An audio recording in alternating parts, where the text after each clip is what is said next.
mahbub bolsa, pisendide bolsa, onda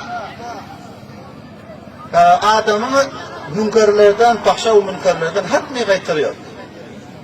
Yine hürmetli Müslüman da onlar bilen şul nikah ediliyor, nikahın matlabı, meramı şul.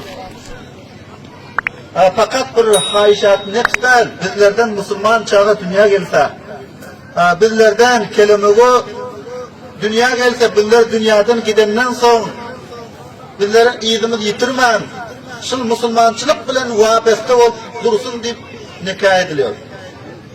Vakiyen Müslümançılığın özünde becerilen zatlarda bişumar hikmetler bunda var. Bir adamın özü nikah ediyor, üyleniyor. İki kelime bilen sana halal oluyor. Görmek haram, sözleşmek haram, gepleşmek haram olan zat iki kelime bile sana halal oluyor. Fakat kabiltu, zavvajtu. İki kelime kabul ettim, bahşettim. İki sen şahidin vallamanın huzurunda şu iki kelime bile sana halal oluyor. Ama bu iki kelimenin özünde çok tesirleri var. Her vakti ki bir adamdan Müslüman nikah ediyor, üyleniyor, ondan evlat dünya geliyor. Evlat Müslüman ne rakam oluyor? Karrin pillarında sana ihtiram koyuyor atam deyip. Şehirde bir vakıya iştin. Müslümanların önü vesiyor. Müslümanlar İslam tarikada önü vesiyor, Müslümançılık bilen önü vesiyor. Ama kafirlerin önü vesiyor, ama onlarda İslam yok. İslam yokluğu cihetli, onlarda qarrinden sonra qarri yaşulsuna ihtiram etmeyim yok. Taqi Osmani ise kitabında bitiptir. Kafirler atası, inesi, qarri ise Ködegistan'a tavil ediyor. Özünü oğurt bilmenini koyundan sonra Ködegistan etip tavil ediyor ekan. Ama lekin Müslümanlar ne rakam?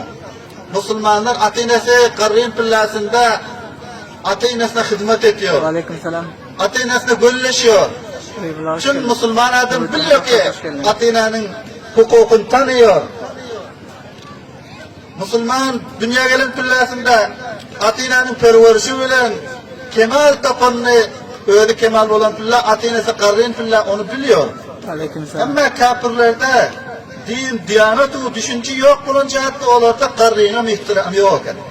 Taqi Osmani ise aytıptır.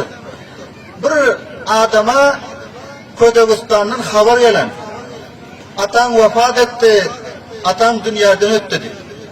O adama ettim ben falan yerin saparında varıyorum. Falan kaptala hareket edip varıyorum. Sen bir işe özün yuvut daha verip özün gömük koy. Kança masraf iki oluyor, son ben telefonuma yazıp olur, hemmesini ödüm diyeyim diyor. Yani atan vefat etti deyip kaysı birine haber verilen gayrimüslimlerden birine atasını Ködegistan tapşıran eken qarrin pilla. O ne mi diyen? Men şüphele falan yere sapar edip varıyorum. Sen özün yuva bağırıp gömük koy. Her vakti ki kança masrafım oluyor, son bana haber et, ben sana pulu tutarım diyor. Ama Müslümançılıkta ne rakam? Bir adam öyle karışta varasın, ya uzak mesela Kabil yani yerde zindelik ediyorsun olsun. Haber varsa ki atan vefat ettiğinin vefat etti deyisi yaşlılarına der o haber koyuyor. Aşna mollağa, kariyağa, ya yaşlılara karidaramin barinçam. Ne rakam olur ki? Ben ona yetişecek olup koyuş eder, cenada yetişecek olup koyuş eder. Kançın için kan çekiyor. İslam bilen küfrün tefavudunu, farkını şu yerden mahsus edin. Ehli iman, ehli İslam, ata-enesine kança ardış veriyor. Ehli iman, ehli İslam, Müslüman, ata-enesi qarrin filan kança ardış veriyor. Ama gayri dinlerde, gayri Müslümlerde on ardışım yok. Qarrin fillasında bir adam öz oğlanlarından hizmete muhtaç oluyor.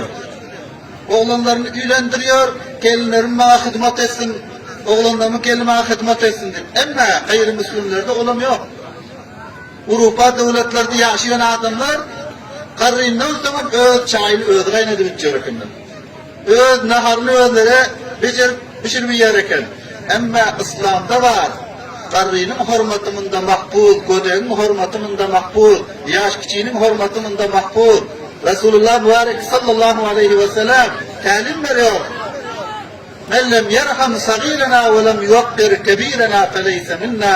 Peygamberimiz aýtdy, bir adam biziň küçüklerimize şefkatu, merhamatu, mihribanlyk etmese, kettelerimize hormat koymasa ol bizim tarikamızdan däl diyor. İslamda, musulmançylykda ýaşlygynyň hormatda makbul, ýaş kiçiginiň hormatda makbul.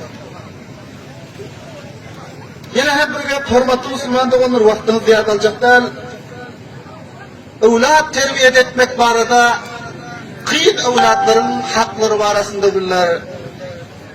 Kıyınlaryň haklary barasynda